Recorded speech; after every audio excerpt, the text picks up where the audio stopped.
gonna be the most amazing animal show you've ever seen in your life. Good afternoon, everyone. Thank you for coming today. We've got a very special experience for you. Let's give a big hand up to Matt, his very first time here in Wellesley at the Wellesley Senior Center. So I know everybody here loves our animal presentations, Joy when she comes in and everything. So, I'm adding a new experience for you, the Animal World experience, just to give you, some variety in regards to our animal presentations here. I believe we do have live animals. I do not know what type are here. Just toolboxes, sorry. There's some blankets there or some small cages, so we'll see. But once again, thanks everybody for coming in. And if you have a cell phone with you, if you could just mute it or shut it off just so there's no disturbances. And we don't want to scare the animals with any phone ringings of some sort. Otherwise, Matt, the floor is yours. Thank you. Thank you very much. You guys ready? Yeah. All right. How's everyone doing? Good? Having a good summer so far? Yeah. We have any animal lovers in the crowd? Animal lovers? Nice. All right. One more question, then I'm done asking you questions, I promise. Raise your hand, who has pets besides me? Do any of you have pets? A cat, a dog, a fish, chickens, a horse, anything. That's a good amount. All right, wonderful. So my name is Matt. Nice to meet everybody. I'm known as the Animal Man. I come from Animal World Experience, which is at my house in Stoughton. I have probably over 150 exotic animals at my house at this point. It's like a private sanctuary.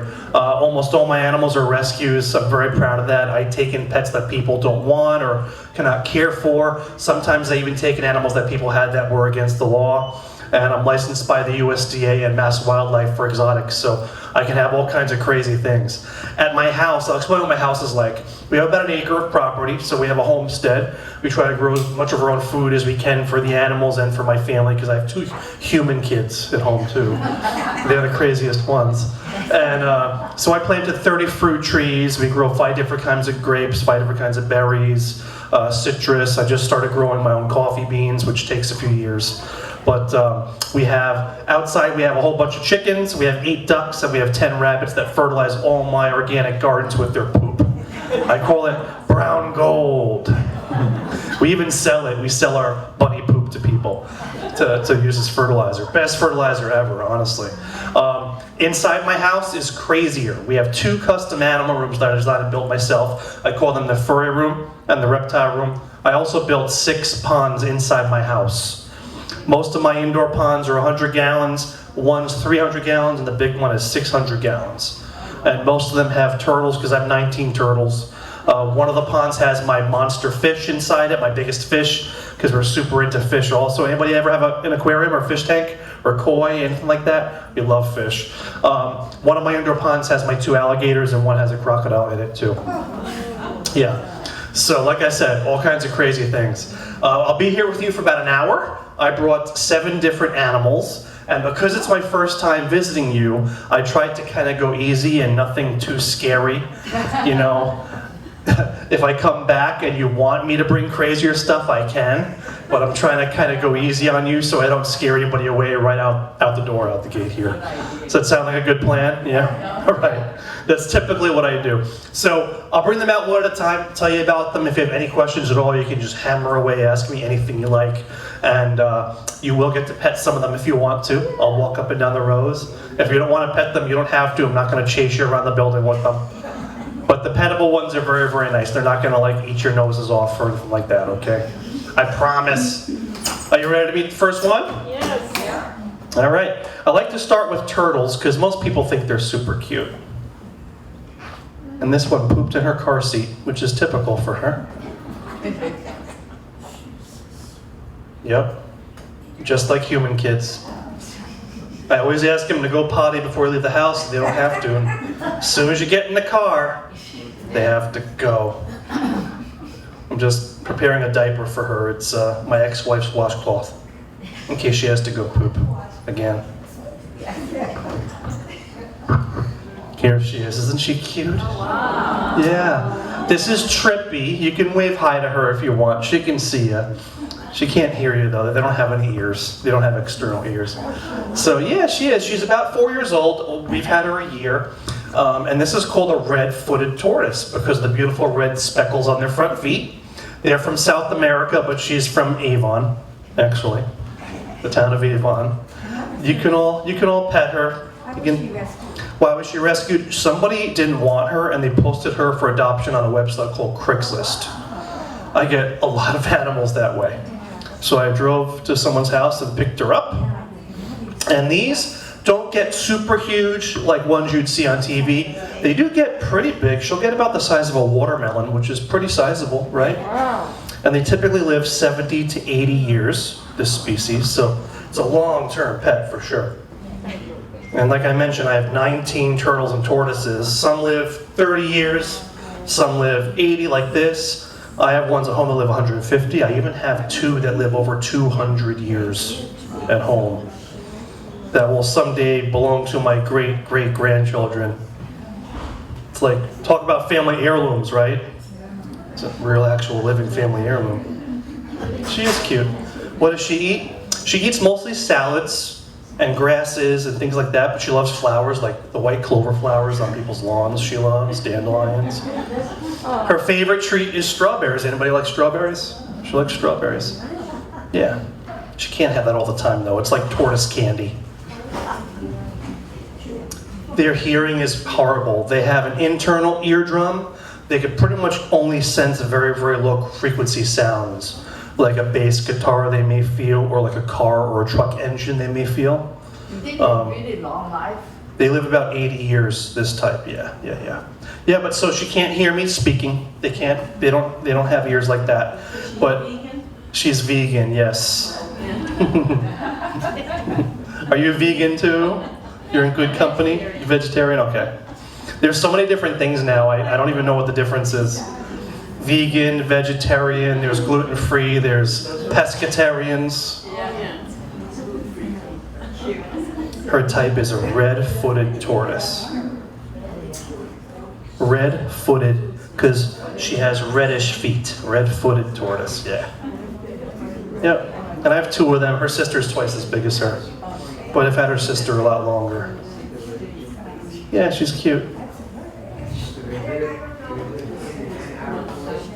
No, tortoises live on land. They can't swim at all. They do like to soak in like an inch or 2 of water. And basically, when you put them in warm water, they just poop instantly. And then you have to like clean the water out, and then they can drink it. But they love to soak in the water. It just makes them go to the bathroom like instantly. And they don't have to wipe, so win-win, I guess. Sleeping during my show.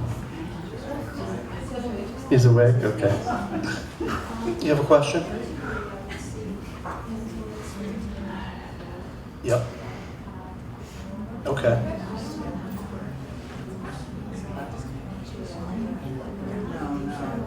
Well, if it's not a snapping turtle, if it's the most common turtle around here that you'll see on the road is the painted turtle. Some people call them sun turtles. They're black and they have a little bit of reddish on the side of their shell, and their neck has a little yellow on it. They bite though. All the wild turtles will bite you if they're scared. So you got to be careful if you're going to pick them up. Like, you pick them up around the sides of the shell, but they can still scratch you. They'll try to bite you. They don't know you're helping them. They think you want to eat them, you know. So, yeah, every native turtle in the state of Massachusetts hibernates underground in the winter. If it's a land turtle, like a box turtle or a wood turtle, they just dig underground in a sandy area, and they'll get below the frost line. If it's an aquatic turtle, like a painted turtle or a snapping turtle, they actually, around Halloween time, when it gets really, really cold out, their metabolism slows down because they're cold-blooded. And at that point, they'll hold their breath, dive underwater, get to the bottom of their pond, and they'll dig into the mud on the bottom of the pond, and they'll stay there holding their breath the entire winter, about 6 months. Gee. Yes. They only go on their shell if they're scared or when they're sleeping. But yeah, so every turtle in the whole state holds its breath all winter. They can absorb enough oxygen underwater through their skin to stay alive. And that's only doable because they're cold-blooded. When their body's cold in like the high 30s, they only got a few heartbeats per minute, and they need very, very little oxygen. That's why. I do have a pet snapper. I've had him 25 years. His name is Pee-wee. He wants to bite me in the worst way possible. Yeah, he's still a snapping turtle. He is about the size of a large dinner plate, probably. Yeah, he's not huge, because I don't feed my animals like crazy. I don't overfeed them. A question in the back. Yeah, I just wondered if any of your turtles in your home have laid eggs. My turtles? No, not the turtles. I have a lizard that lays a clutch of eggs once in a while, but they're not fertilized because I have no male. But yeah, just that one lizard does it, and my chickens do it, But that's it, not the turtles. Yes? How many square feet my house is? What are you, a real estate agent? I'm just kidding. I don't know. I'll tell you this, I don't know what the different house types are really bad. Maybe you guys know. I have a raised ranch. Does that do anything for you? And it has an addition on the back, so it's L-shaped. But the whole lower level of my house is for the animals. When I bought it, it was set up like an in-law apartment. So there's a full kitchen, full bathroom downstairs, and then 2 bedrooms down there. Yes? Who is their enemy? Who do they have to be careful? Oh, that's a great question. Who is the tortoise's enemy? In the Amazon, where they're from, when they're a baby, everything's their enemy. Other turtles will eat them, lizards, snakes, all kinds of birds. There's foxes, there's cats, there's large jaguars there's caiman crocodiles. There's even insects that can kill and eat a baby turtle, like tarantulas can kill and eat a baby turtle easily. I don't know if you ever touched a baby turtle when they hatch from their shell. They're about the size of a quarter. Their shells are flexible when they're born. They don't harden for a year or two. So you could smush a baby turtle like that with 2 fingers, honestly. They're that delicate. So when they're little, everything, once they get about this big, the only things they've got to worry about now are the crocodiles, the caiman crocodiles, and jaguars are the big one. Because jaguars have not very, very long teeth, but their teeth are just very, very strong for gnawing on things. And they'll try to chew on her. She'll sleep underground in a burrow. That way it's hard to get to her. But if she's caught out in the open and a jaguar grabs her, it's going to have to chew on her shell. And eventually it can get through that, but the whole time it's going to do that, she'll be trying to pee and poop in its mouth. And if that works, it'll spit her right out and go find something less disgusting to eat. That's what they do. Well, what about the Massachusetts turtles? What are their predators? In Massachusetts, what are their predators? Very similar. As a baby, it's everything. All kinds of birds, even crows, herons, seagulls, things like that. Blue jays even. And large fish like largemouth bass, smallmouth bass, pickerel, pike. We have tiger muskies here, catfish that would eat them, raccoons, opossums, skunks, coyotes, bobcats. Huge list. There's large snakes that could eat them, bullfrogs eat the babies. Yeah, so many things. That's why baby turtles, they just hide. They want to hide all the time until they get a little bit bigger. Yeah. All right, I'm going to put her away. Let's show you guys another one. A lot of great questions. All right, how about, who likes furry animals? Anybody here like furry animals? Yeah? I should have brought some furry animals, huh? I'm just joking. Hey, buddy. He's ready to go. He's awake. Yeah. Here he is. This is Spaz. You want to say hi to Spaz? He's got the best name ever for a ferret. This is a domestic ferret. I always like to begin by explaining what a ferret is. I work a lot with children. A lot of kids know, but a lot of adults don't know. And I think that because whenever I bring them out, I look at the adults' faces, and I see a lot of adults go like this. I call that the rat face. They think it's like a rat. A ferret's not a rat. He's a weasel. He's a cousin of a river otter, actually. They're in the otter family. And just like an otter, ferrets have webbed feet for swimming. They're expert swimmers. And they're super flexible. Watch how flexible he is. He's like...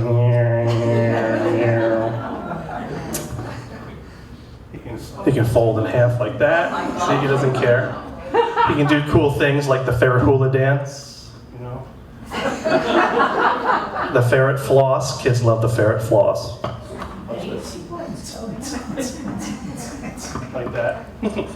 So I'm just joking around, of course, but being flexible is very handy for a wild animal. You can escape danger easier, you can catch your food easier.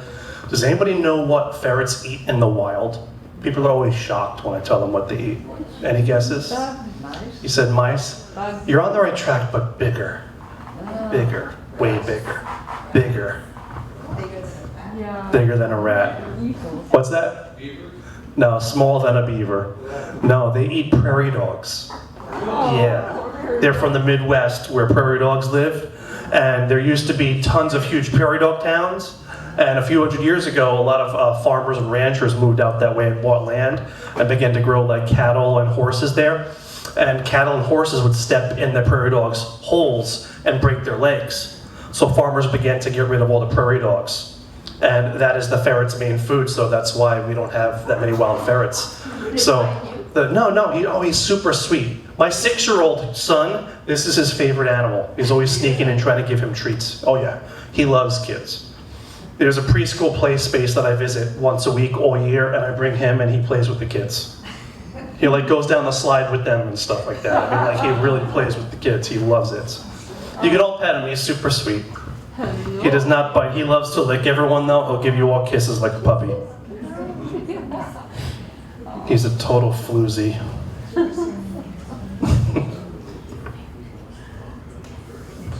So a lot of people ask if they have bones, and of course they have bones. They're a mammal, like us. And he has bones. He just has a lot of backbones and a lot of joints, so he's wiggly, that's all.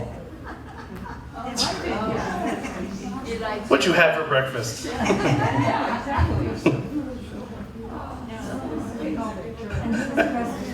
He's a rescue also. He's about 4 years old. I got him when he was 6 months old. He was already full grown at 6 months. They grow very fast. Yeah. And these are, sorry, go ahead. Is he neutered yet? Is he neutered? Yeah, there's a national law that only registered breeding facilities can even breed them. And there's a law that before they leave their facility and go anywhere, they all have to be spayed or neutered and descented.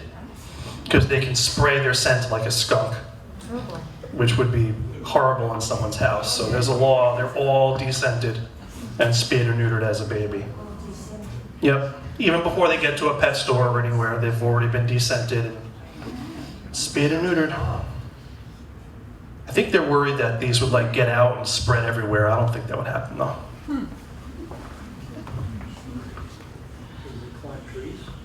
They can climb trees, yeah. They can climb trees, they can swim underwater with their eyes open, holding their breath. They're great diggers.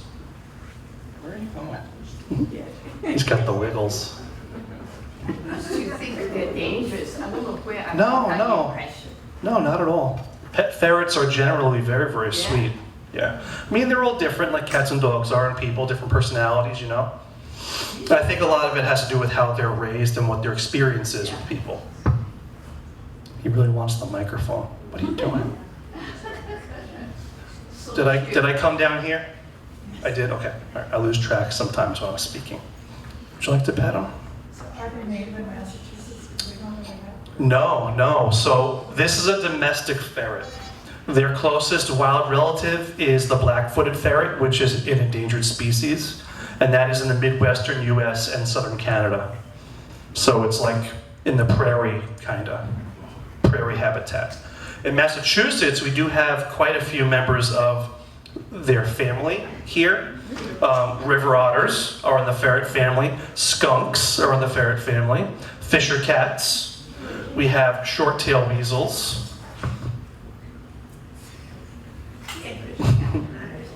Yeah, Fisher cats look like a giant ferret with muscles.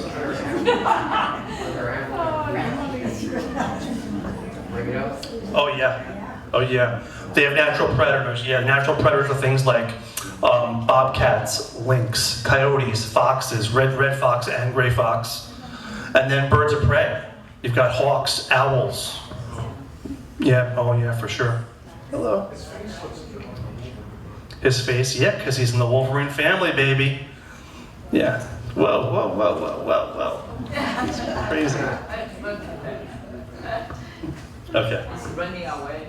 He wants to get down and explore. He's used to being able to run around when I bring him places. They would live in a small family group, yeah. What's that? Can I let them run around? Oh, man. He doesn't have run of the house, and that's one of the errors that people make. They want to get a ferret and they want it to have the run of the house. And most of the time, if you let it have the run of the house, they end up either dead or escaped. Yeah. So here's the thing. I always tell people before you get any kind of unusual pet to read a book from the library about them so you know what to do. Ferrets can contort their bodies and smush themselves almost flat. He can fit out a mail slot. They can climb inside refrigerators and freezers, inside heaters, inside washers, dryers, dishwashers. One of their favorite spots to hide is in recliners, and then when you recline the recliner, you know, so, and inside couches too. So they have to have a cage. They can be out when you're there supervising them, but not, they do love dryers, oh yeah. They can't be out all the time, yes. Oh, for sure they do. Yeah. They do sleep 20 hours a day though. And they kind of wake up for short little bursts, and when they're awake, they're crazy. As you can see, if you slept 20 hours a day and you got up, you want to have some playtime. So he does run around quite a bit. He's a little maniac. And everything's a toy to a ferret. Like when I clean the room, I'll let him run around while I'm down there, a roll of paper towels. Simplest ferret toy, he'll unravel the whole entire roll and then play in it and scratch it up. Things like that. Anything shiny or crinkly is a toy. Jewelry, change, candy wrappers. He even likes Legos, car keys. They'll try to steal them on you and they'll hide them places. Yes, they're known thieves. They love to steal things. And they hide it in their little spot where they put their treasure. Rascal. Any other questions about him? Do they have to register them with the government or somewhere for all those animals you own? Say that again? Laws, we have to register with the laws to register the animals. Also, you're asking what I have to do? I'm licensed by the USDA and Mass Wildlife. And they're both kind of different. USDA only deals with birds and mammals. Yeah. And there's a fee that I have to pay depending on how many animals I actually have. So there has to be a head count and what species and all that. But it's not expensive. And then there's regulations for travel, regulations for caging, all this stuff that I have to follow. They give me a huge book of all the rules. But basically the rules they have are designed for like laboratory animals. Yeah. It's super simple. It's like the animal has to have fresh water, fresh food, and be able to stand up and turn around in a circle. That's what the regulations are. So my first time I had an inspector come, because they come and do unannounced inspections, I was so nervous, and she saw my setup, and I was like, is it okay? And she's like, are you kidding me? I go to animal labs where the animals just have to like be able to stand up and spin in a circle. This is crazy. In the kingdom. Yeah, right. Because I build everything myself, you know. Yeah. So that's the USDA. Mass Wildlife only cares about animals that are dangerous and animals that may be native, like animals you find in your backyard. So those ones I have to tell them exactly what animals I have, and they give me what's called a letter permit, which is by each specific animal. Like for example, I have 2 alligators. My permit is for 2 alligators. That's it. Okay. I have 1 kinkajou, which is like a South American raccoon. The permit says 1 kinkajou on it. That kind of thing. And they can come and do unannounced inspections if they want to, but they never have. USDA does. They do. How big is your alligator? My alligators, one's 4 foot and one's almost 5 foot. Yeah. Is he full grown? Yeah, he's full grown. This is as big as they get. Yeah. All right. I'm gonna put him away. Let him go back to sleep here. How long did they live? Ferrets don't live terribly long. They live like 5 years to 8 years. So a lot shorter of a life than a dog or a cat. And that's one of the things a lot of people don't know. No? Okay. Now, here is one of the ones you cannot touch because it's extremely venomous. But it's a little baby, it's super cute. In here is a little tiny baby scorpion. It's called a Brazilian yellow.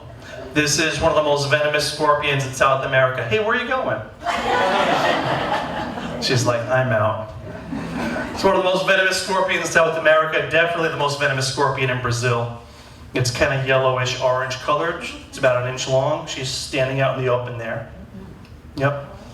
And I haven't been able to come up with a perfect name for her. So if anybody has a good scorpion name, let me know before we're done here. I've had it about a year. Why do I have it? I have 3 different types of scorpions. So the other ones are not as dangerous as this one. This one I can't handle at all, but it's great for an educational tool because I love these. Here's the coolest thing, all right? Most scorpions, and there's over 4,000 types of scorpions around the world. Most of them, almost all of them, have to have a male and a female to have babies like other animals. Not these. These can clone themselves. Oh, wow. It's amazing. Space aliens. They Space age, mutant scorpions, yeah. So how do you know the sex of a scorpion? Hold on. So here's what happens. Let's make up a hypothetical situation, okay? We live in Brazil, and you've got a nice, beautiful potted plant in your backyard, and you've got too many plants. You want to give it to your friend. Your friend lives across town, right? So well, you didn't know it, but a little scorpion climbed in the plant pot, and it's hiding in the wood mulch, right? You put it in the back of your car, drive it across town to your friend's house. They're so excited, they put it in their yard. At night, the scorpion climbs out. Oh. Nobody knows a thing about this, right? So that scorpion is going to look for a male scorpion to mate with, but let's say there's no scorpions in this area yet. Once she discovers there's no other scorpions, she'll say to herself, okay, no males around, but this is a good spot, lots of food, I can hide here. She will then impregnate herself with up to 50 genetically identical copies of herself, all female, all female. And they give live birth like a human, they don't lay eggs. And then all of her babies can then either find a male to mate with, and if they mate with a male, the babies will be 50-50, male and female, or they can clone themselves and they'll all be female again. That's how I got her. A friend of mine knew a guy that had these scorpions. His cloned herself. He gave one to my friend. After his got to be full grown, his scorpion cloned herself, and he gave me this one. And I've had her almost a year, and she's almost full grown, so guess what's going to happen pretty soon? Going to walk in there one day, there's going to be babies. Yeah. What does she eat? They're the easiest pet ever. They eat 1 cricket a week. And I mist them with water. That's it. That's it. How deadly is it? This species killed 70 people in Brazil last year. That's how venomous it is. That's why we're not petting the scorpion. It's bad for business. How do you get the cricket in the water? I just unlock the top and open it. They don't jump or anything. They can't climb up the sides. I just gotta make sure I don't drop it, you know. And I have this up high in a locked room so my kids can't get to it. And all the people that the scorpion has killed were all children or older adults that had pre-existing medical issues like, high blood pressure, diabetes, things like that. Yeah. You say like us? Oh, uh-oh.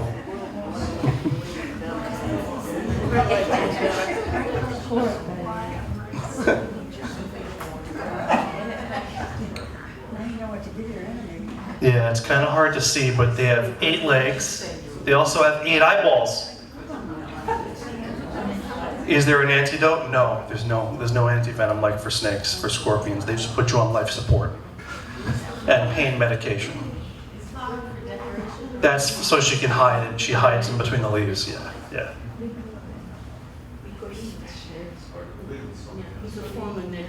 Right. Yeah, I know. And when I got her, she could fit on top of a dime. She was a lot smaller when I got her. Do other animals know to stay away from her? I mean, Spike. That's not a bad name. I'll keep the babies when she has me. Yeah. All right. You want to see the neatest thing? Want to see her glow in the dark?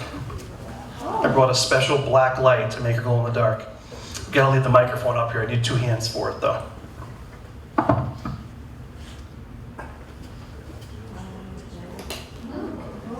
I'll walk around again so you can see her glow. Yeah? How'd you like that for a night light? do other animals know to stay away from her because if she has this venomous? No. I just make sure nothing can get near her. And actually keep this box inside a second Plastic bottles. What about the wild?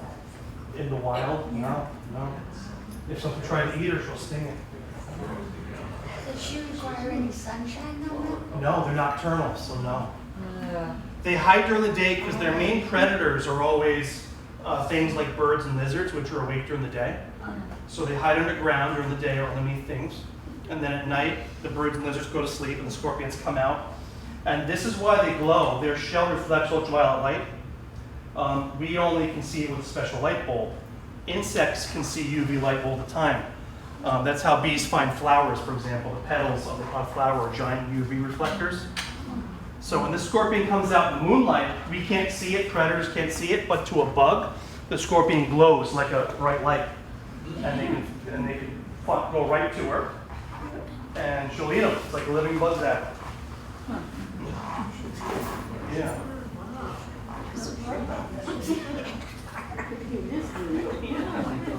Look at that. Nice. Scary, huh? You think it's scary? How long is their I think it looks like a lobster. How long is their life? Their lifespan's up to 15 years. Yeah. And they grow the whole time, too. So that will get a lot bigger? No, she's mostly an adult now, so now the growth slows down a lot. You barely even notice how much they grow now. So why aren't birds and reptiles affected by the venom? Why is Myers able to? Certain ones that have been in the area a very long time may have partial immunity. I know a lot of lizards do that. There's even some lizards that will get stung a bunch of times, they'll just make them sleepy and they sleep it off. You know, it'll partially paralyze them and that's the next day they're fine. Well, it is quite possible they move into a new area and there's new animals. Because they're not. And most predators that will try to attack this are trying to bite it and they'll get stung on the face. Which is really bad because your face swells up and it affects your breathing. I've been stung twice by other scorpions that I hold, and they say it's like being stung by a bee. It's not, it's horrible. Something ruins your day.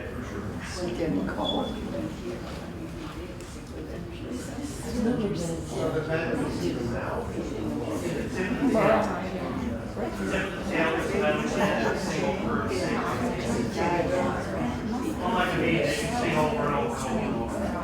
That much sugar. All right. Has anyone ever studied their venom? Yeah, their venom's been studied. I don't know about this specific type, but yeah. So yeah, scorpion venom has been studied, but as far as I know, there's no antidote for it. You just get put on life support to make sure your organs don't shut down. Because part of what their venom does is it messes up your nervous system, and your heart's telling your lungs and your heart to work, and they don't get the message.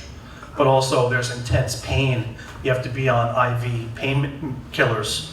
I mean, the 2 times I was stung by much less venomous types than that, the pain was like having my hand in a fire for 24 hours. Oh. Couldn't sleep, I couldn't drive, can't do anything. It just hurt so much. Like, getting stung by that type of scorpion, somebody might have to be sedated, seriously, because of the pain there. And then the swelling, it's unbelievable swelling. When I got stung, the first time was on this finger. It swelled up like a sausage.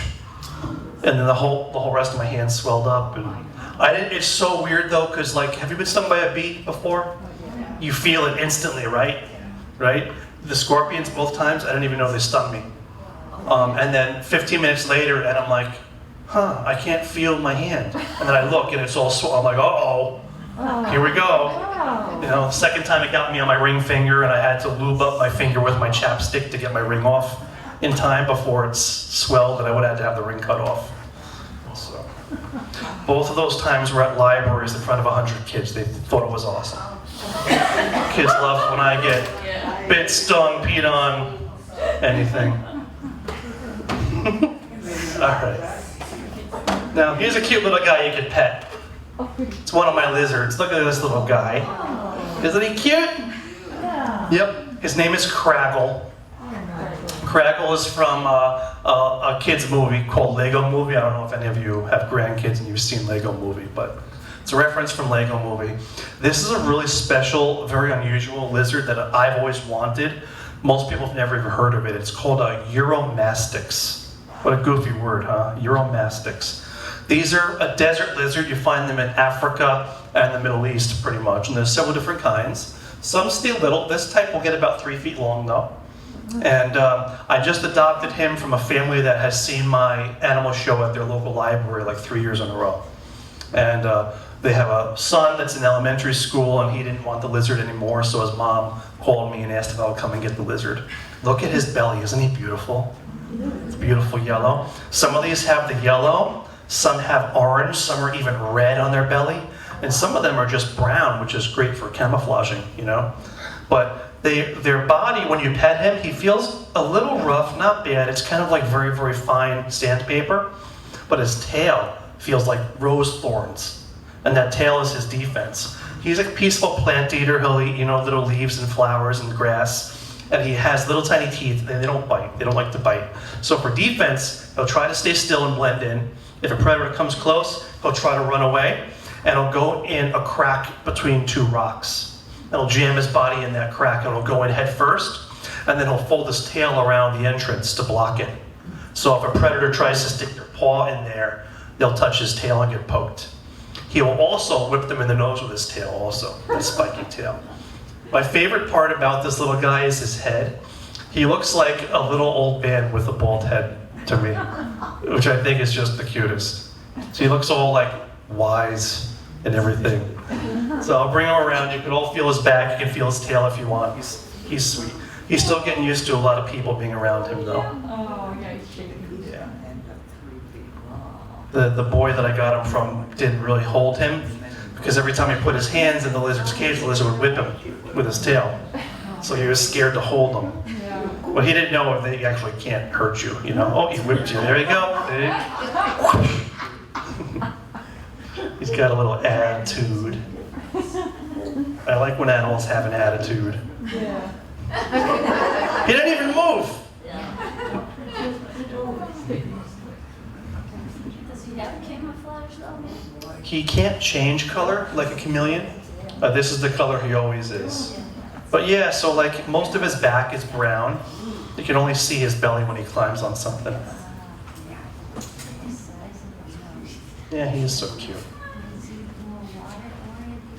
No, he's a desert lizard. Yep. I give him a water ball. I've never seen him drink out of it. But when I make him his salads, I'll wash the salad and I'll give it to him with the extra water from washing on it, and that's like an extra drink for him, you know. They get most of their water from their food. Anyone his picture? Sure. Oh, he's posing for you. You want to feel him too? I'm holding his tail gently, so hopefully he won't rip any more of you.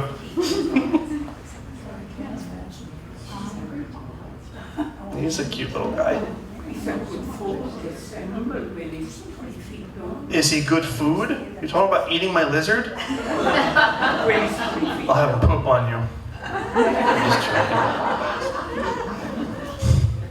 joking. No, these are so small that they're not good for anything like that, which is a good thing for the lizard. He's cute, yeah. Does it grow bigger or not? Yeah, he'll get a good amount bigger. Yeah. It's just rough. It doesn't hurt or anything though. Just a little rough.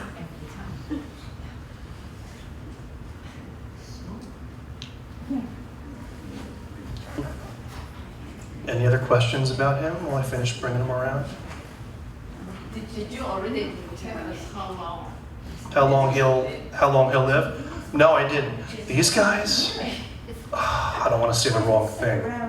I'm not totally sure. My guess is 10 to 15 years. I'm not totally sure on that one. I'm gonna have to refresh myself. I have so many animals I forget sometimes. But I'll be honest with you. If I can't remember something, I'll tell you. I'm not afraid to admit I don't know. Where are they native to? These are native to Africa, Egypt, and all over the Middle East, and there's all different like subspecies of them. What kind of lizard is it? Euromastix. Yeah, and it's spelled as weird as it sounds. It's like Uromastix. M-A-S-T-Y-X. It's goofy. Goofy word. Sure, there you go.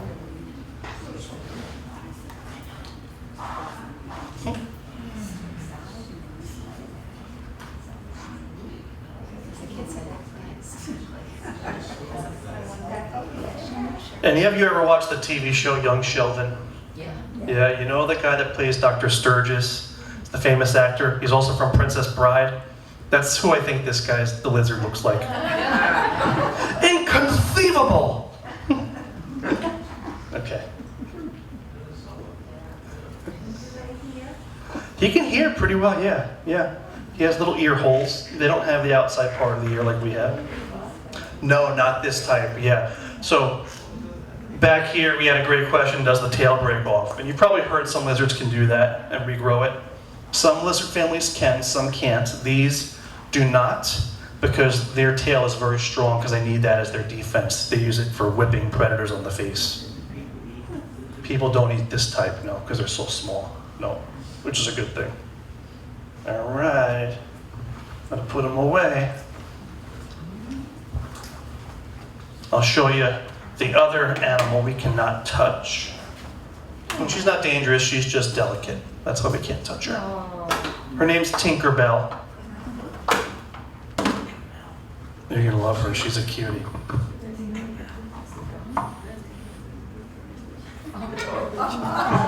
Here's my little girl Tinkerbell. She is pretty, yeah. So this is a baby frog. She's 3. When I got her, she was just she'd basically been a froglet for just a couple months. Do you know what a froglet is?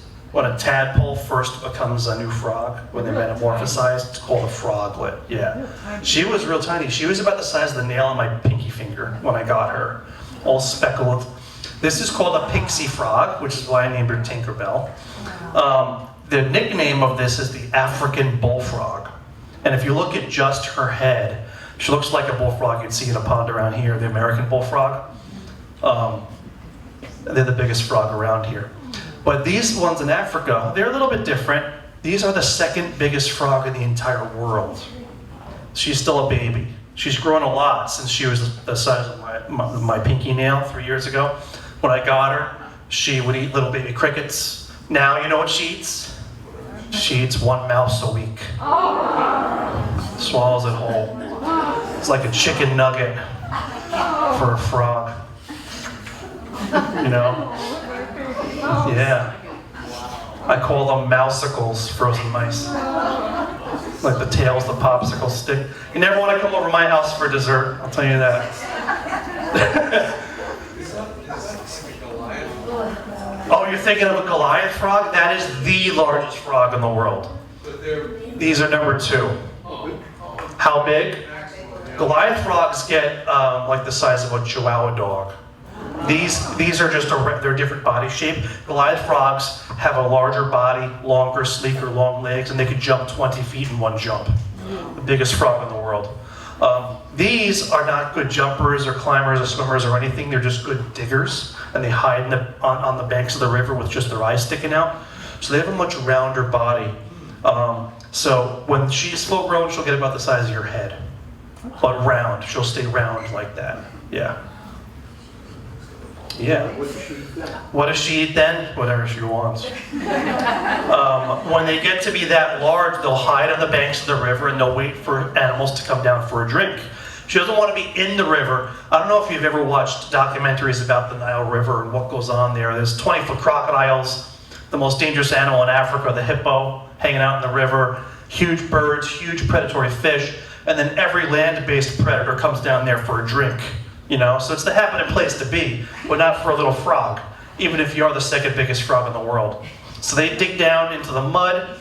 The mud's covered in algae, so it's kind of like brownish green, which is why they're this color, to match it. And they'll just have their eyes exposed so they can see. And if a predator comes near them, they'll just stay still. They just hope they don't get stepped on.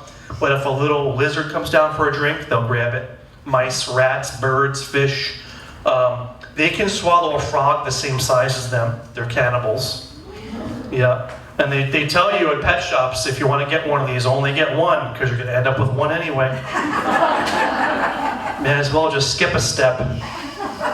Save yourself some money and heartache. Here's the wildest thing. These have been documented swallowing baby crocodiles. There's a frog that could eat a crocodile. How bizarre does that sound? Sounds like some Jurassic Park stuff. Yeah. Yeah, and that's why you can't touch her. You see her like slimy skin. Their slime kills germs. And if you touch it, you can rub that off and they get infections. I wet my hand before I picked her up. That's the trick. I always tell people. I always tell kids, if you want to pick up a frog, you have to ask an adult and you have to wet your hands. Those are the rules. I don't feed any of my animals live mice. I feed them all frozen and thawed mice. That way the mice can't attack my animals, and I always have a whole bunch when I need them. I don't have to buy them. Yeah, you see her little orangey armpits? That's how you know it's a girl. The girls, just with this species, the girls have orange armpits and the boys have an orange throat. Have my animals ever gotten too big for me? No, I adopt for life. That's my rule. When I started my business, I had been doing animal shows for other places in several different states. And one of the biggest pet peeves I had was people's pets. Like they breed animals and then they try to find homes for them, and everybody always has pets. So there's all these animals with no homes, or people don't read about them and then want to get rid of it, that kind of thing. So many people get a baby animal at a pet shop or whatever because the people in the shop either don't know or they don't tell the person how big it's going to get. And they think that later on, in 10 years when it gets big, I'll be able to afford a bigger cage then, or I'll have a different house then. But then the animal gets that big in a year, and they have nowhere to put it, and there's nowhere for the animal to go. So that's why I adopt almost all my animals, and I give them all a forever home. I just build larger and larger things as we go. For the last month, I've been converting my shed into a tortoise house. I ran electrical out to there, I insulated it. Now I'm putting a fence around it, and I have to put the fence 2 feet underground because they dig. So it's just a ton of work. What's that? How long can you keep that? I can keep the gators and crocodiles for their entire lives, but once they're over 5 feet, I can't legally bring them out to do shows. They've got to stay home. So everyone besides me, when they get too big, they get rid of them. They all go to this one guy, and once a year he brings them all down to Florida, and he sells them to an alligator farm to get made into steaks. And that's what people don't tell you that, but that's what happens in this state, and then everyone will buy a new baby one and start over. My 2 alligators, during COVID, another animal company had to shut down because we couldn't do animal shows. And if I didn't take them, they were going to Florida to get killed. So I saved their lives. And once they're over 5 feet, they're just gonna stay home. And what I wanna do is I wanna build a second greenhouse, and the whole inside will be a gator pond. How long will they live? Over 100 years they live. Yes, and they grow the whole time. Yeah, it's pretty wild. You said meat, As in alligator steaks, yeah. served to people. Yeah. Have you ever had one of those? I've had alligator beef jerky before, but it's blended with beef, so you can't really tell there's anything different. It's like nothing crazy. Yeah. Why is he so quiet? I don't have any iguanas. Why doesn't he try to jump or something? She can't jump. So if you're holding a large frog, you gently hold them around the waist, and they can't kick their legs.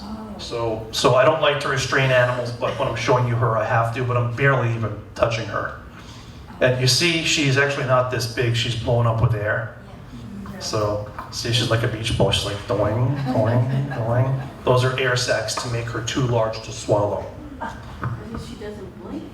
They don't blink a lot. You don't want to challenge a frog to a staring contest. You lose almost every time. Haven't seen her blink at all. Yeah, because they find their food by motion. And also, if she blinks, predators might see her and locate her, so they don't blink very often at all.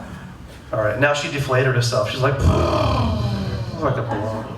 And she looks all like saggy now. I'm gonna put her back away. She's so cute. I can't believe she didn't pee on me today. That's her favorite. Yeah, Tinkerbell has a nickname. I call her Tinkle Bell because she loves to go.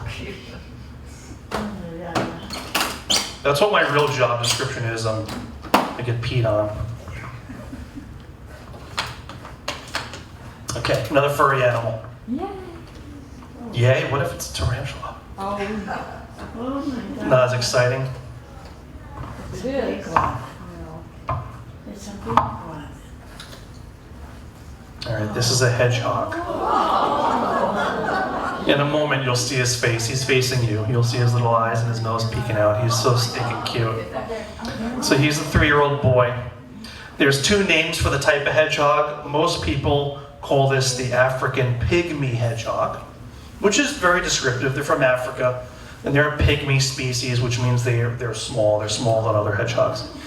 But the other name for this is the 4-toed hedgehog, which is also a pretty good name. Because other hedgehogs have 5 toes, these have 4. Yep, there he is, he's looking at you. Oh, I didn't tell you his name, you weren't ready to hear his name? Did you know that I'm the greatest animal namer on the East Coast? It's true, oh, you're about to find out. You ready for his name? Best name ever for a hedgehog. His name is Mr. Pricklepants. Told you. I cheated, it's from a kid's movie, Toy Story. Mr. Pricklepants. Awesome name though, everyone's always like, oh, is that Sonic? I'm like, come on, can do better than Sonic the Hedgehog. So, I will bring him around, you can pet him, he does have spiky quills that are his defense. The trick to not getting spiked by his quills are when you touch him, you hold your hand flat. And you just gently feel his back, and if you do it like that, it's like a scrub brush, it's not hard. You don't want to poke him, because it's like poking needles. You don't want to do that. Because these quills are barbed. They're covered in thousands of barbs, like a fish hook. And if a predator tried to grab him, can you imagine getting a mouthful of those quills? All these quills stuck in your tongue and in your gums and in your lips? How much that would hurt, right? So, go ahead, you can feel him. See?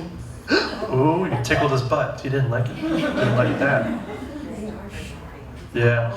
So if you startle him by accident, you'll hear him breathe out and he'll like poke you with his quills. What he's doing is, in the wild, there would be desert foxes where he's from, and they would try to eat him. And dogs love to sniff everything on their butt. Anybody ever have a dog before? You watch it meet another dog, it sniffs the other dog's rear end, right? So that fox will go up to the hedgehog, want to sniff it. And the hedgehog will be like, okay, here you go. And it'll wait until the fox's nose is like right there.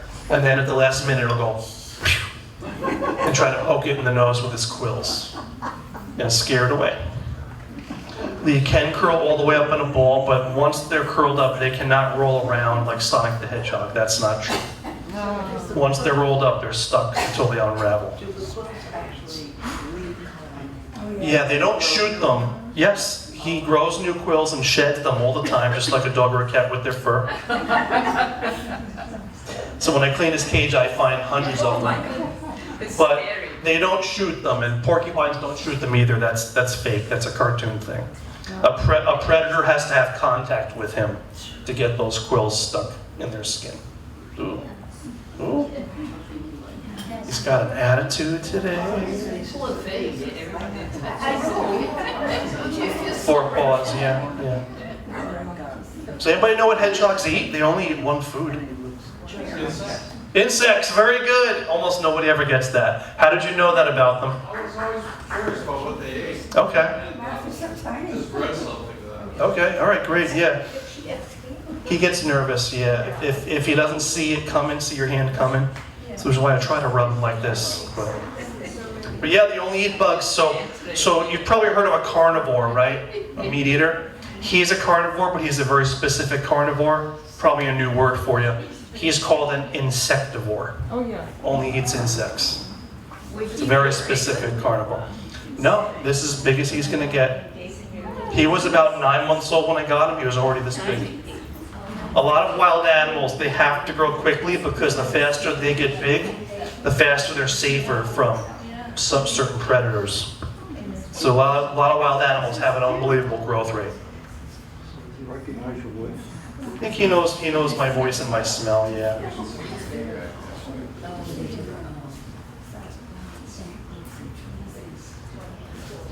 He is so cute, I know. Little nose. Oh. Yes? You know, a lot of people say when they feel him, they tell me he feels crispy, which I think is cute. Yeah. Well, you're okay, buddy, you're okay. What's Mr. Pricklepants' favorite insect? His favorite treat is waxworms. I don't know if you know what that is. Waxworms are like these really fatty, they look like wood grubs. It's like hedgehog Twinkies. He loves those. He mostly has dry food though. I give him special hedgehog dry food. And it looks like little tiny cat kibble, but instead of like deboned chicken as the main ingredient, it's like freeze-dried ground up mealworms and crickets and shrimp and stuff like that. Yeah, freshwater shrimp. I give him that as treats sometimes. They live alone unless it's a mama with babies. Yeah, and the dad would not raise the babies at all. Hedgehog dads are deadbeat dads. No child support, no alimony, no visitation.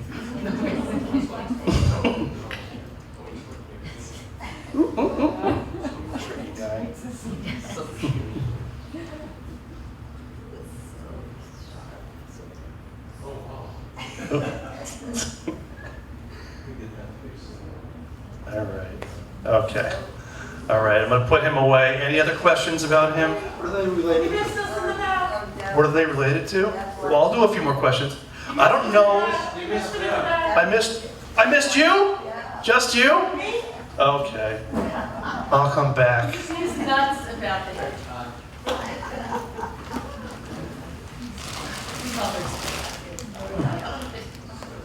I'll come back only because it's for more than one person. I'm just kidding. Sorry, I missed you. Well, so somebody was asking what they're related to. I don't know what else they're related to. I don't think there is anything except other hedgehogs. They're definitely not related to porcupines. Porcupines are rodents, like a squirrel, and they have different teeth and different diet. How big a staff do you have to feed all these animals? I don't have any staff. I'm a one-man operation. I do everything. You feed all those animals? I feed all the animals, care for all the animals, do all the office work, do the website, social media, do all the shows. And I have 2 kids, and I run 2 businesses. So no, I don't sleep. Look at this. This is what happens when you have children. Your hair goes away real quick. Who else had questions? Yes. With the alligator, you said you have 2 alligators and crocodiles. Yes. Can they be in the same pool or they don't? Nope. They can't even see each other because they'll get upset. And the croc is smaller, but I'm convinced he would kill both my alligators if they got together, even though he's smaller. He's that feisty. Wow. My croc's name is Ragnarok. So yeah, he's a handful. He's a handful to deal with. The alligators are super easy. The croc is crazy. The croc, it's a dwarf species, so he'll get 8 feet because he's a boy, which is big enough to kill you still. All right, who else had questions? Anybody else? What are you laughing about? In the back. You had a question? Yeah. How did you get involved with the animal? Did you grow up as a Very child? good question. You love animals? Yeah, it's my parents' fault. I'll tell you, I've always loved animals. I grew up in New York on Long Island. Anybody ever go to Long Island before? I came back from Long Island last night visiting my parents. We have a yearly pool volleyball tournament with all the aunts and uncles and cousins. So I grew up there. My parents had an acre of property, tons of wildlife in the yard all the time. Frogs, garter snakes, chipmunks, raccoons, everything. When I was 8, all I wanted for Christmas was a garter snake. And my parents got me my first pet snake for Christmas when I was 8. I named him Mike. And then by the time I was 9, 3 walls in my room were animal cages. When I was 9 years old, I had a cat, 2 parakeets, a hamster, I had a turtle, a chameleon, 2 snakes, salamanders, newts. I'm probably forgetting some things. I had 3 frogs, a toad. I had a 3-legged box turtle that my aunt found that got hit by a car. Healed him up, and then he went to the fish hatchery exhibit, and he's still there. Wow. On the Long Island Fish Hatchery, yeah, he's still there. Mike the box turtle, all my animals were named Mike. That's how I got into this. But I didn't know you could have like a career working with animals like that. I was like, I love animals, but what am I gonna do? Zookeepers make like nothing. So my parents were like, what else do you like? And I said, I love music and art. So, okay, I'll either be a rock star or an artist. And they're like, you'll go to art school. Forget about music. So I went to art school for a year and then came home from college. And my dad had been caring for my animals while I was away. And there's a pet shop all growing up that we'd always shop at. That was the coolest pet shop. And he told the owner that Matt's gonna be home for summer break. So I got home and we had a message on the answering machine. That's how long ago this was, answering machine. And the guy said, hey Matt, I heard from your dad you're gonna be home. You wanna work for me as your summer job? And I was like, oh, this is gonna be the coolest. And I didn't know it, but he had a side business. He would take animals from the pet shop and bring them to birthday parties and bar mitzvahs to entertain the kids. And he had me doing that. That's this. So that's when I was like 17. I started doing this. I was mortified to be up in front of people though. He had to threaten me. He was gonna fire me if I didn't talk in front of people. So that's how this happened. Thank you. Yeah, you're welcome. A long answer, but that's how it happened. All right, you did that. I think we have one left. Are you guys ready for the last one? Okay. Here is the grand finale. It's one of my newest animals. His name is Zeke. I got Zeke 2 months ago. There is a nursing home that I visit every 3 months, and one of the activities directors, her son's going away to college, and he couldn't have this pet up at school. So, hey, where are you going? You knew there was going to be a snake at the animal show. Don't act surprised. All right. I have 14 snakes. This is one of my new ones. So, this is the most common type of pet snake for kids in the entire world right now. I meet so many kids that have these. You can go to any pet shop right now and find little baby pythons, and they're called ball pythons, like a bouncy ball. This is what they sell in pet shops as babies. Usually they're like $100. Yes, sir? What do you feed this one? What? I feed them frozen mice or frozen small rats once a week. I feed them all once a week. You don't have any trouble getting it attracted to a non-living? No, because the scent is right and it looks right, and I thaw them out in hot water, and I have to get them about to a mouse's normal body temperature, and then the snakes will eat it. And you have to be careful because pythons and boas have infrared heat sensors on their face, and if you don't get the temperature of the mouse right, they're looking at it and they're like, it looks like a mouse, it smells like a mouse, but it looks too hot or too cold, and sometimes they won't eat it. It's got to be right. And a mouse's body temperature is hotter than a human's body temperature.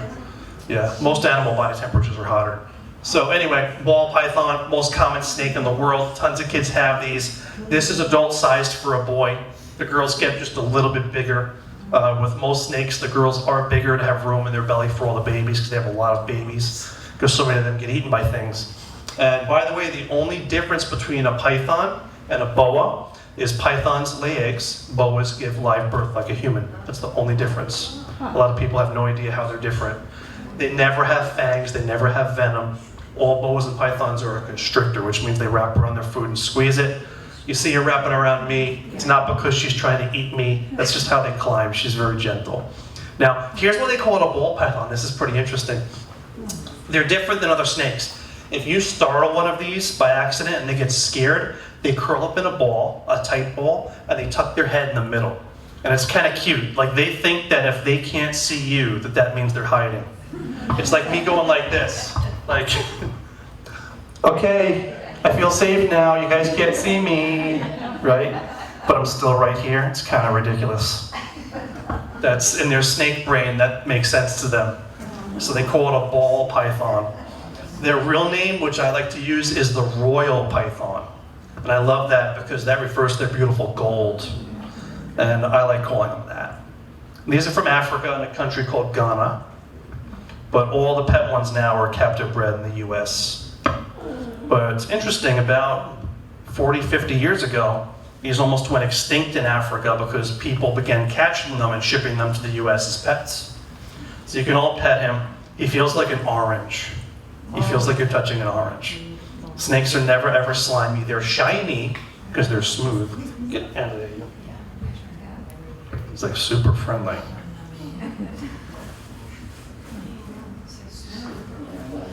Like leather.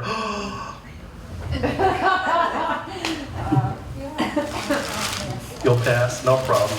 I know it's not everyone's cup of tea. Yeah, they're soft leather. Yeah, these lay eggs and boas give live birth, yeah. Tickle, tickle. All my snakes try to go in my armpit constantly because it's warm. It's going to your neck. It's like a vampire snake. Bah. Any other questions about this? About any snakes? Yeah. He doesn't fall down. I'm holding them here too. Oh, they're super strong. They're all muscle.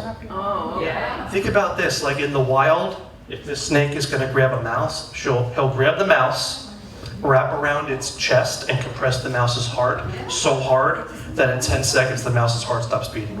That's how strong they are.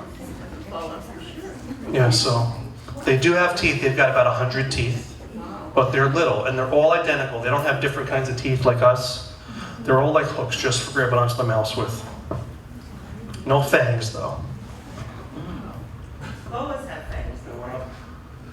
What's that? Boas have fangs that drop down. The only snakes that have fangs are venomous snakes. No boas and pythons are venomous, ever. They never have fangs. Fangs, by definition, fangs are hollow and used to inject venom. Boas and pythons are never venomous. They're a constrictor. You don't have both. It's one or the other. It's taking my blood pressure now. It's not going to be good. Here, you want to pet him? After all that? Yeah, he's just trying to climb on. What's that? How long do they live? Most snakes live 25 to 30 years. These are known as living up to 40, I think, at least 40 for some reason. Maybe 41. Pretty sure, I forget what zoo, it might be the Philadelphia Zoo, has one that's in its 40s, I think.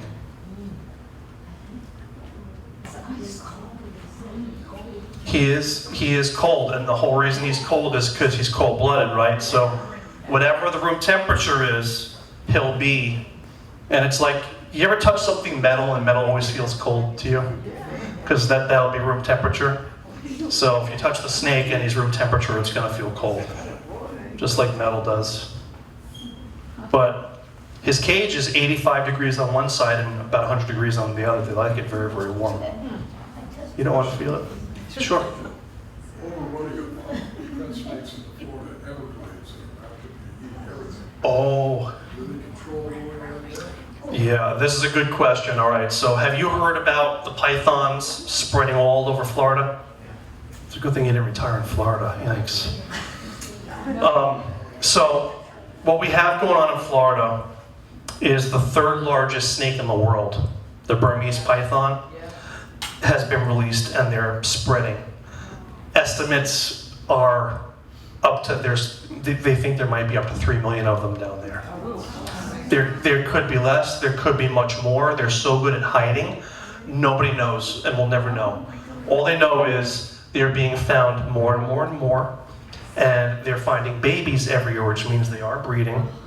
And some of these large females that they catch, they find over 100 eggs inside them. Have 100 eggs at a time. So they do have not a rattlesnake, a python roundup event once a year, where they try to catch as many as they can and they win prizes and stuff. Florida has also reenacted the bounty system for the first time in over 100 years, which means if you catch a snake and kill it and you turn it in, the state pays you a bounty. They stopped doing that all throughout the country a very long time ago. They used to have bounties for wolves, mountain lions, all kinds of things, rattlesnakes. Just don't touch his head, okay? But hold on, I'm still answering his question. It's okay. So they have that, they have the bounty, they have the snake roundup. They also have people that are hired, that are licensed to catch them in Florida, but they have a real, real tough time. This one guy I watched on YouTube has hunting dogs that he trained specifically to track pythons only. and he works for the state. He's like contracted by Florida. Oh, wow. He goes out and he tends to have the most success with his dog, and he's trying to get other companies to train dogs how to locate snakes, because it's very, very effective. Another thing they're doing is they have new drones. You know what a drone is? Yeah. They've got these new drones where you can put a special filter on the lens and it increases the contrast. And when you look down from above, if there's a shiny snake, it really stands out versus all of the non-shiny objects like sticks and leaves. And the drone can be programmed with its software to take a GPS coordinate and a picture of that spot, send it to the person driving it, and it'll tell you where all the snakes are, and then you just go with an airboat and you catch them. So they're doing that too. But again, these snakes reproduce so fast, and they're almost always hiding. They're not going to catch them. They're just going to catch a fraction of them. And all they're going to do is barely even slow it down. They're going to be there forever now, and eventually they'll become a new cold-tolerant species, and they'll spread. Yeah, right now they could probably spread all the way to Texas and all the way into like South and North Carolina. It's just a matter of time before they get there. I saw your hand, yeah. Are they fast? They're very slow moving. They strike fast. How do they catch things? How do they catch them? Yeah. They have to find them. How does the snake catch its prey? How does the snake catch its prey? Two things. They're an ambush predator. They'll curl up and they'll hide and they'll wait for something to come close. But sometimes they flick their tongue, and that's their sense of smell, and they'll track down small furry animals by scent, and they'll grab them. So there's two different methods they use depending on how much food there is. And where are the internal organs? On a snake, 1/3 of the way down from the head is the heart and lungs. 2/3 of the way down is approximately where the stomach is. And at the base of the tail, there's a scale that lifts up. It's right here, called the cloaca, which when they go to the bathroom, that's where the tail begins also. So their tails are very short. His tail, that's where he goes to the bathroom. So just this 3 inches is tail. The rest is body. Are they singular, or do they live in groups? Or? They're solitary, except in the mating season, the females give off a pheromone, which is like a perfume. It'll attract every male from all around. And that's one of the techniques they use. They will radio chip a female, and they'll wait till the mating season, the springtime, and they'll track her, and they'll end up capturing every male that comes to mate with her, and they'll leave her there. Yeah. Yes. How long can that python grow? That type, Yes. 3rd biggest in the world. If it's a female, upwards of 18 feet, 300 pounds. Yeah. Yeah. I think they may have just found a 19-footer out there that weighed about 200. It was skinny. But yeah, they're eating alligators. It's unbelievable. Yes. Yeah, pretty much only as a baby. And when they're born, they're already almost 2 feet long when they're born, which is bigger than most native Floridian snakes even get. But these pythons already start out that big. So, and they can go from that to over 6 or 7 feet in a year. And when they're 6 feet long, it's pretty much just people and alligators they have to worry about at that point. You said how that python was introduced to Florida? Yeah. Why? I didn't say actually how. Oh. So there's a few different things that happen, okay? The port of Miami is where almost all the exotic animals come into the whole country, and a lot of these animals get smuggled in illegally. And if someone thinks they're about to get caught, they just open up the boxes and let the animals go and get rid of the evidence. So that's how we get tons of invasive animals in Florida, okay? Because it's subtropical there. Also, sometimes when people have these snakes as pets and it gets too big and they don't want it, rather than do the right thing and bring it to an animal shelter, people don't want other people to know because they're embarrassed, I guess, and they just let them go outside. This happens all the time. Even around here it happens. Yeah. The 3rd thing, what really messed up Florida is, I think it might have been Hurricane Andrew. When Hurricane Andrew came through there, it blew down an entire metal warehouse where they were breeding these pythons. And all in one shot, hundreds of adult ones got let go in one location. That's what really started it. Huh. Yeah, so, yes. Are there anacondas in Florida also? There's probably anacondas in Florida, although they're not deemed a nuisance problem because they'll find one here, one there, a few hundred miles away, and they're not breeding.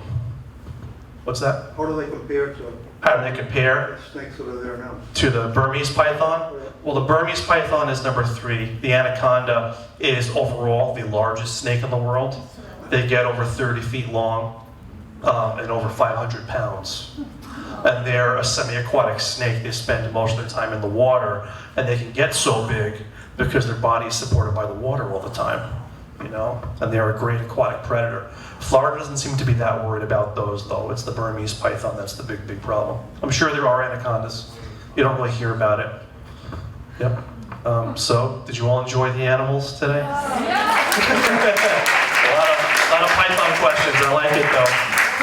Thank you guys so much for having me. If you'd like to have us come back, let them know. I'd love to come back, bring some other animals for you, and enjoy the rest of your day. Thank you so much.